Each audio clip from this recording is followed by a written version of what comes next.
Coming up on SLU News 22. GIC's latest speaker, Julie Otsuka, sits down with SLU-TV. The Midwest has rattled by yet another earthquake last night. And the St. Louis E. coli outbreak continues. Plus, national news and weather, live from the Bush Student Center. This is SLU News 22.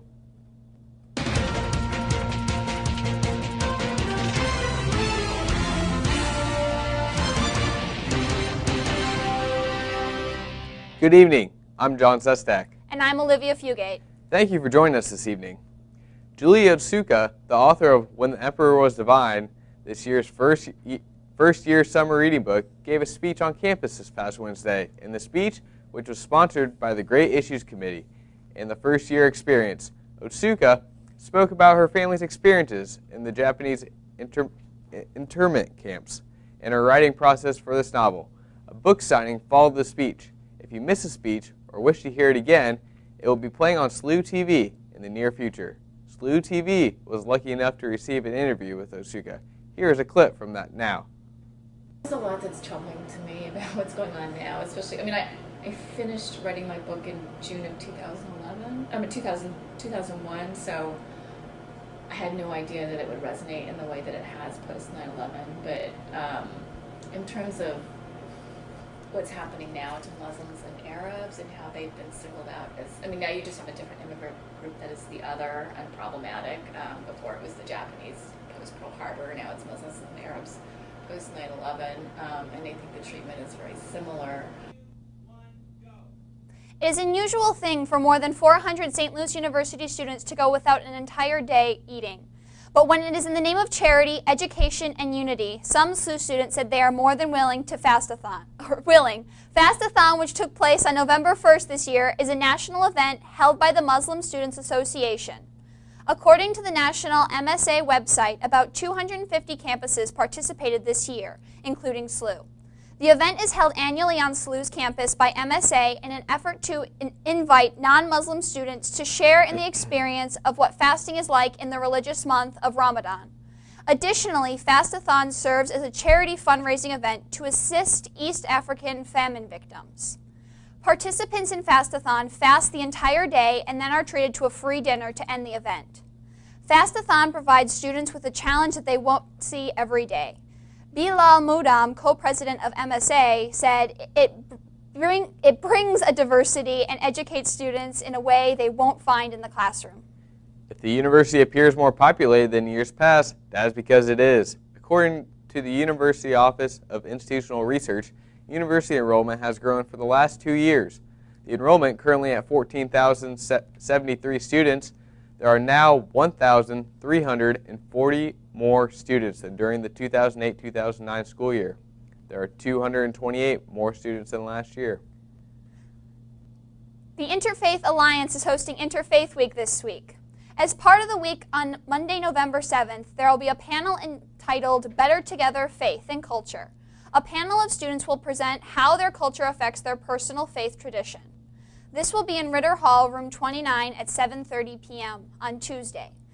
They will be screening of a movie Arranged about two young teachers who form a bond while going through the process of getting arranged marriages in their respective religious and traditional customs. The movie will show in Baraka Room 121 at 7 o'clock p.m. Wednesday, November 9th will mark a presentation by women from many different religions on women's religion, or women's role within their religion. The event begins at 7 p.m. in the Wool Ballrooms. Lastly, on Friday, there will be speed faithing at 7 o'clock p.m. in Baraka Hall, room 121. It is a roundtable style discussion about faith and faith traditions. David is here now with our first forecast. It was pretty nice this weekend. How long can we expect the sunshine and warm temperatures to last? Well, John, it was nice this weekend. We saw some sunshine, but this afternoon you may have noticed the clouds increasing, and that is a sign of the weather to come. Currently, it's 58 degrees outside right now with a southerly wind around 18 miles per hour, so it is a little bit breezy. We'll see temperatures falling into the 40s overnight tonight. Currently, it's 63 degrees out at Lambert International, 61 downtown, and 59 degrees out in Scott Air Force Base. Across the region, most areas still reporting in the upper 50s to lower 60s, but there is some cooler air located off to the north and west. Look at St. Joseph sitting at 46 degrees right now. We'll be seeing that air working in here later this week. Looking at clouds and radar, there is not much going on right now, but you can expect that to change overnight as showers and thunderstorms should be developing as we head towards tomorrow morning. We'll see a low right around 52 degrees here in St. Louis with southerly winds between 5 and 15 miles per hour. So those southerly breezes will be continuing, especially overnight tonight and into tomorrow. And that rain, well, we'll have to talk about that coming up in a bit as there's quite a bit more rain in the forecast. All right, back to you. Thanks so much, David. Monday night at 7 p.m., Rainbow Alliance will be hosting a screening of the film For the Bible Tells Me So at 7 p.m. in the Wool Ballrooms. The documentary explores the intersection of religion and homosexuality in the United States and how religious groups have used interpretations of the Bible to stigmatize the queer community. It addresses issues such as the place of LGBT congregations and clergy within various Christian denominations, and takes a look at the Bible passages commonly used to discredit homosexuality and the legitimacy of their interpretation. There will be discussion directly following the screening in the BSC, room 251. The event is open to all students. There will be a benefit concert for Gateway Homeless Services on Monday, November 7th from 7 to 10 p.m. in the Billiken Club. The concert will feature performances by Asta a Cappella, Beyond All Reason, Elevation, Phases of Motion, Decadence, and Bare Naked Statues. Tickets are $7 at the door. Run for McDonald is a 5K run/walk. It is held by Alpha Delta Pi of St. Louis University. The race will be throughout SLU's campus. All are welcome. The race is Saturday, November 12th, and the registration begins at 8:30 a.m. The gun will go off at 9 a.m. The fee is $15, which includes a t-shirt and pancakes. The Residence Hall Association is hosting the Amazing Race SLU style on Saturday, November 12th from noon to 5 p.m. Teams must be between 2 and 4 people. Each participant will receive a t-shirt and the winning teams will earn $250, $150, or $50 to split among their team. You can register on the RHA website. Want to be on TV? SLU-TV will be producing a live-action episode of Hey Arnold, and we're looking for actors and production team members. There will be a meeting for those who want to get involved on Wednesday, November 9th at 5:30 p.m. in the SLU-TV studio, BSC, room 247. No experience is necessary. Email SLU-TV. Plus, Hey Arnold at slu.edu for more information. A Pine Lawn police officer was hospitalized this morning after collapsing during a foot chase. Officer Richard Cooper attempted to pull over a suspicious vehicle today at about 3 a.m. The driver responded by trying to ram Cooper's patrol car. Several police cars took chase for about 20 minutes, after which point 4 men abandoned the car and fled on foot. Cooper collapsed while running after them and lost consciousness. A helicopter and dog search followed, but the men were never apprehended. Facing increasing citizen complaints, the protesters of Occupy St. Louis have been given a curfew. St. Louis officials say that they want the protesters to take down their tents and leave Keener Plaza by 10 o'clock each night. The protesters are objecting to the curfew, stating that they have First Amendment right to assembly and that the city does not have a right to constrain them. Mayor Slayer disagrees. He says that it is time for the protesters to stop living in the park. Jeff Rainford, Mayor Slay's chief of staff, stated, "You have a right to express your political views, but you don't have the right to monopolize the space." The number of confirmed cases of E. coli in the St. Louis area is now 27. Missouri state health officials say a latest case is that of a Bone Country resident who recently traveled to St. Louis. The department is trying to determine if 2 other cases in Boone County are connected to the St. Louis outbreak. No deaths or life-threatening illnesses have been reported since the first cases were disclosed about a week and a half ago in St. Louis City and Jefferson, St. Louis, and St. Charles counties in Missouri and St. Clair County in Illinois. The health department also says that no food samples tested so far have contained E. coli, a group of bacteria that can cause diarrhea and other illnesses.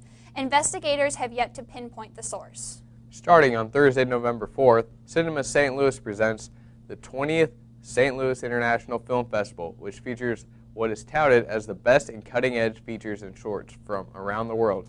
Thursday features the highly acclaimed film, The Artist. The festival will run through November 20th. For more information, you can visit Cinema St. Louis website at cinemastlouis.org. Billy Elliot, the well-known musical written by Sir Elton John, is now playing at the Fabulous Fox. The famous film-turned-musical received 10 Tony Awards in 2009, including Best Musical. The story is about the young son of a coal miner who dreams of becoming a dancer. The show runs until November 13th.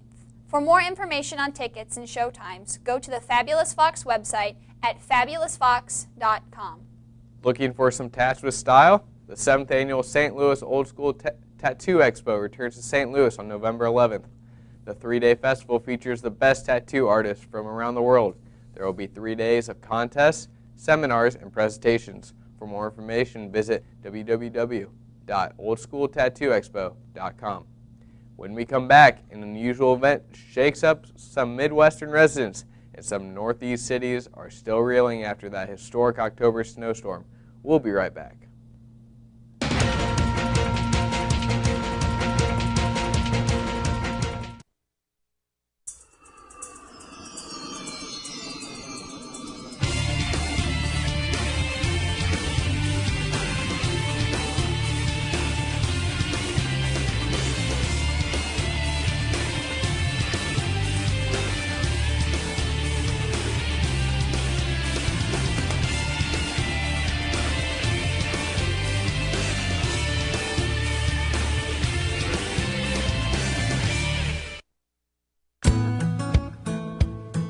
He doesn't watch How to Catch a Predator because he already knows how to. He doesn't make wishes, he makes wishes come true. And he is said to be the inspiration for Neil Diamond's Solitary Man simply because no one else is that interesting. I don't always watch news magazines on closed-circuit television, but when I do, I prefer Mondays and midnight. We are all. We are all. We are all. We are all. We are all. We are all. We are all. We are all. We are all. Billikens. Billikens. Billikens. Billikens. Billikens. Billikens.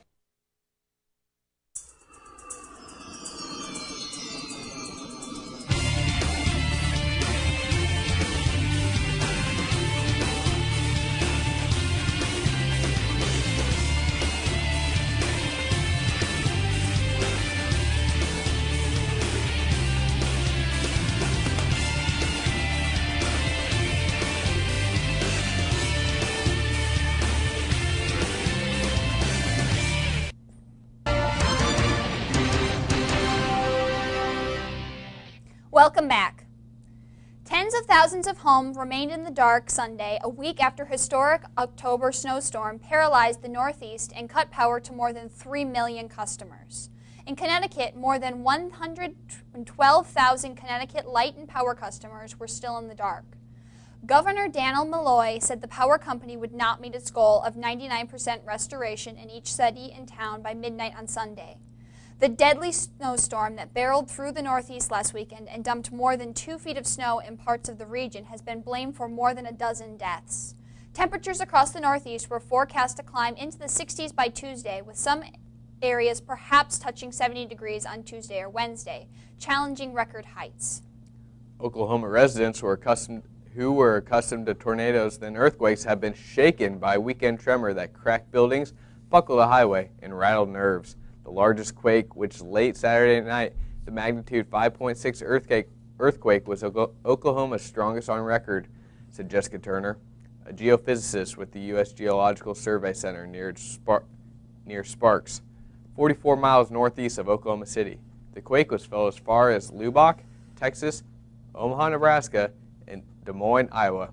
Residents in Kansas City, Missouri, and Wichita, Kansas even reported violent shaking at times. The Oklahoma quake was followed by 10 aftershocks. By mid-morning Sunday, it was followed by a magnitude 4.7 quake early Saturday that was felt from Texas to Missouri. Although homes and other buildings cracked and suffered minor damage, there were no reports of severe injuries or major devastation. Well, you know, last night we had the earthquake, so everyone's kind of jittery. My neighbor and I just watched a movie. These are old apartment buildings, concrete floors. Heard some noise upstairs, thought, oh man, the neighbor's being loud, everybody's excited about the football game, and then it just kept going, kept going, kept going. Saw my pots and pans start shaking. My blinds started shaking in the window. I saw my pictures shaking. I was like, oh man, we're having another freaking earthquake. And then it just kept shaking, ran to the doorway, dog was barking, running around, big time shaking. I mean, this had to be, you know, it was twice as intense as last night. How chaotic, though, was the scene in there, real quick? Very, very chaotic. All the neighbors were running through the halls going, what was that? What was that? Holy crap, what was that? Oklahoma typically has about 50 earthquakes a year and 57 tornadoes, but a burst of quakes east of Oklahoma City has contributed to a sharp increase. Researchers said 1,447 quakes have shaken Oklahoma in the last year, but the reason for the sharp increase is unknown. For the first time in history, the federal government will conduct a nationwide test of its emergency alert system at 1 p.m. Central Time Wednesday. You can expect to hear the familiar "This is a test" on television and radio, which local and state agencies have used in the past. The test will interrupt all television and radio broadcasts, including those on cable and satellite, and will be longer than the alerts the public has seen and heard before, according to the Federal Emergency Management Agency and the Federal Communications Commission, which are in charge of the test. But the federal government warns that the familiar banner may not be seen flashing across your television screen because not all television stations have the ability to broadcast the words. The federal government said it wants as many people as possible to be aware of the test because some people with vision and hearing disabilities may not hear the warning or see the banner.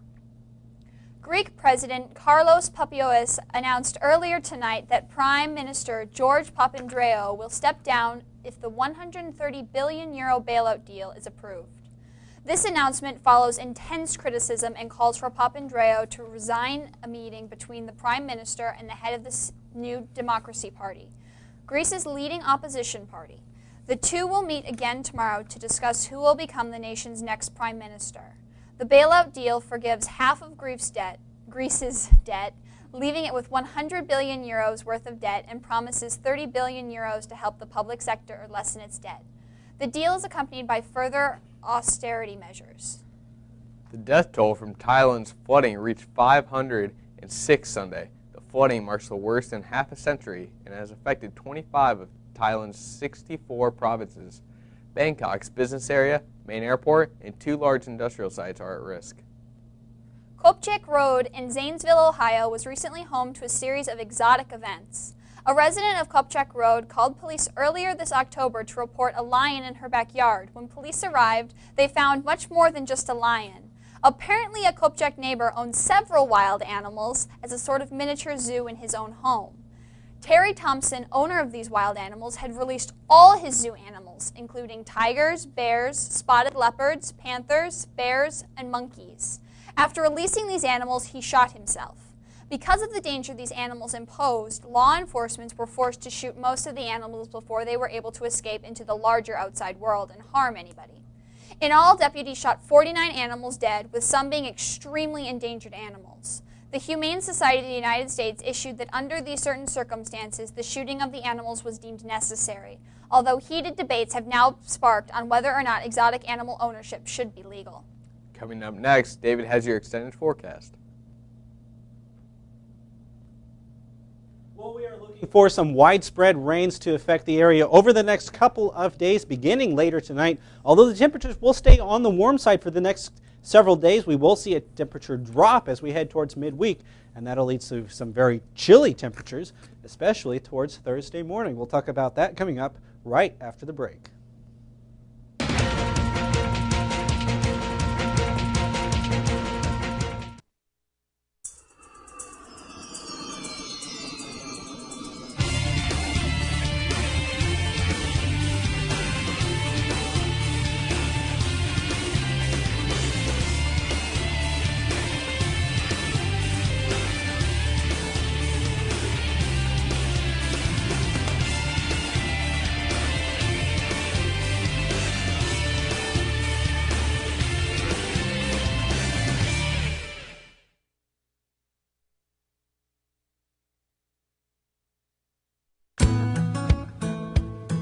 He doesn't watch How to Catch a Predator because he already knows how to.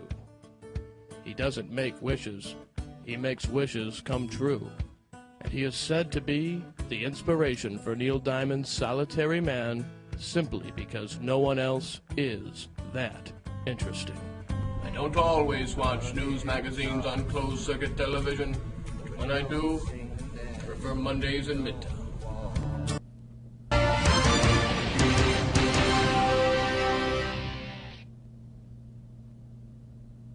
Hi, David. You're here with our weather, correct?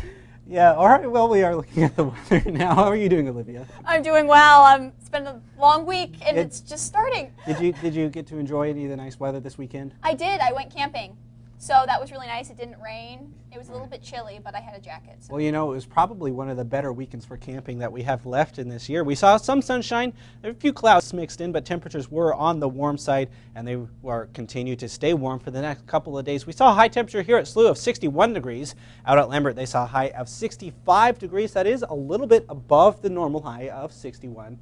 And we are above that normal low of 42, but we're not really close to encroaching on either of those records. 81 degrees set back in 1915 or 22 degrees set back in 1959. Across the Midwest, temperatures are on the mild side from the Great Lakes down into Texas. Temperatures in the 50s across the Great Lakes. They are close to 80 right now down in Texas. But off to our north and west, you can see temperatures this afternoon were a little bit cooler with 40s and even some 20s reported in South Dakota. And this evening, they've continued to cool down a little bit off to our north and west. That is showing us where our next storm system is coming from. There is a cold front setting up to our north and west that will be pushing through our region later tonight. There's not much on the cloud and radar right now, but we will see this front begin to light up with showers and thunderstorms as we head through the overnight hours as a low pressure system slowly works up the front. That'll help to invigorate those showers and thunderstorms as we head through the next 24 hours or so. This front is just going to sit off to the north and west of St. Louis, so the cooler air will never make it here, but it will help to spark showers and thunderstorms. And we could see some heavy rain later tonight and during the day tomorrow. But as we head towards Tuesday, a stronger storm system will be taking shape off to our south and west. And as that pushes into Missouri, another round of showers and thunderstorms will be affecting the bi-state region. And we could see some strong thunderstorms Tuesday afternoon, as well as some more heavy rain. And we are talking some significant rainfall accumulations now on the order of 1 to 2 inches. Everywhere shaded in this green color could see up to a ½ inch of rain. But the area that we are most concerned with includes most of northern and western Missouri, where we could see 2 to 3 inches of rain over the next several days. So here's your forecast for Monday when you head off to classes. 57 degrees. Rain and possibly a thunderstorm is likely with some heavy rain during the day. Rain continues on and off throughout the day. 63 degrees by noon and by 4 p.m. as the sun starts to go down, as we are now past the end of daylight savings time. Sunset now is 4:50 p.m. So the sun goes down really early. We'll see temperatures around 62, but the rain will still be lingering across the area. Looking through the next 7 days, temperatures stay warm through Tuesday with a high of 71 degrees. But check that out. Temperatures fall out Tuesday night into Wednesday with a high of only 54 Wednesday and 49 on Thursday. So very chilly midweek. We do warm up a little bit as we head towards the weekend, but another chance for rain as we start off next week. So we are in a slightly active and chilly pattern now as we are transitioning from fall towards winter. Yeah, on Monday, should I wear my raincoat or should I wear my winter jacket? I always am not sure. Tomorrow, your raincoat, because it will still be warm. All right. Well, that's good to know. Thank you so much, David. When we come back, I'll look at entertainment and technology news.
We are all. We are all. We are all. We are all. We are all. We are all. We are all. We are all. We are all Billikens. Billikens. Billikens. Billikens. Billikens. Billikens.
Welcome back. E-Online reports that Justin Bieber and Selena Gomez are still going strong after weeks of rumors about a potential breakup over the potential paternity issue. The couple has seen arriving together at the MTV Voices dinner last night in Belfast. They're reportedly holding hands and smiling. People magazine reports that the pair are in good spirits. Bieber will reportedly be taking a DNA test in a few weeks. Puss in Boots 2 tops the box office for a second week in a row to beat out Ben Stiller's and Eddie Murphy's Tower Heist. Tower Heist earned a disappointing $25 million, which was $10 million below projections. Puss in Boots took in $34 million, which was on a $3 million drop from the week before. Third place in the box office goes to a very Harold and Kumar 3D Christmas, which only earned $13 million. It looks like Kim Kardashian is having second thoughts about her. TMZ reports that Kardashian feels conflicted over her divorce and flew to Minnesota to see Chris Humphries. TMZ reports that sources say that Kardashian was not sure about the divorce. Sources further report that it's definitely not accurate to call this a reconciliation, but the door is definitely not shut. On November 16th and 17th, landmark theaters in several cities around the United States will be airing Steve Jobs, The Lost Interview. The film features 70 minutes of footage from an interview with Steve Jobs conducted by writer and producer Robert Kringley for his 1996 PBS miniseries Triumph of the Nerds, The Rise of Accidental Empires. The Jobs interview covers an interview with Jobs in 1995 after was ousted from Apple. Amazon Prime members now have a new perk, a Kindle ebook lending program. Amazon Prime members are now able to borrow ebooks from the Amazon eBook Lender Program. Books include over 5,000 books featuring popular and classic titles. Many of the larger publishers are not participating in the ebook program for fear of the effect on future sales. The program is only available for those Amazon Prime members with a Kindle device. It will not work for other devices such as apps on iOS or Android devices or the PC. In South Africa, an engaged couple discovered that they are brother and sister just before their wedding. An anonymous couple who had dated for 5 years are in shock after they discovered that they are brother and sister. The woman is due to give birth next month. The couple, who were both from single-parent families, met at a university. The couple's parents divorced when the man was 2 and the woman was 8 months old, and they had not seen each other until they met at the university. The couple decided to split up after their parents broke the news. They do not know what they are going to tell their own child when he grows up. That certainly would be pretty difficult to explain. That would definitely be a shocker. I mean, if I went up to the altar with my sister, man. That's something you'd see in like a soap opera. Yeah, that's hard to believe you'd see in real life, but nothing too shocking about our weather coming up over the next couple of days. Although we haven't seen a lot of rain lately, so maybe some of the rain could shock people a little bit, as we'll be seeing pretty widespread rain over Monday and Tuesday, with showers and thunderstorms likely both days, mainly during the morning hours of Monday, and then again the afternoon and overnight hours on Tuesday. as a cold front pushes through, leaving us with very chilly weather for midweek. So it's going to be a bit of a transition week here as fall and winter kind of battle it out across the Midwest. Oh, battles. I'm not sure I like the sound of that. I've got a lot of tests this week, so it's just fighting all around. But that is all for our show tonight. Thank you so much for watching. Don't forget, you can always get the latest news online at SLU-TV.slu.edu or follow us on Facebook and Twitter. We'll see you back here next week.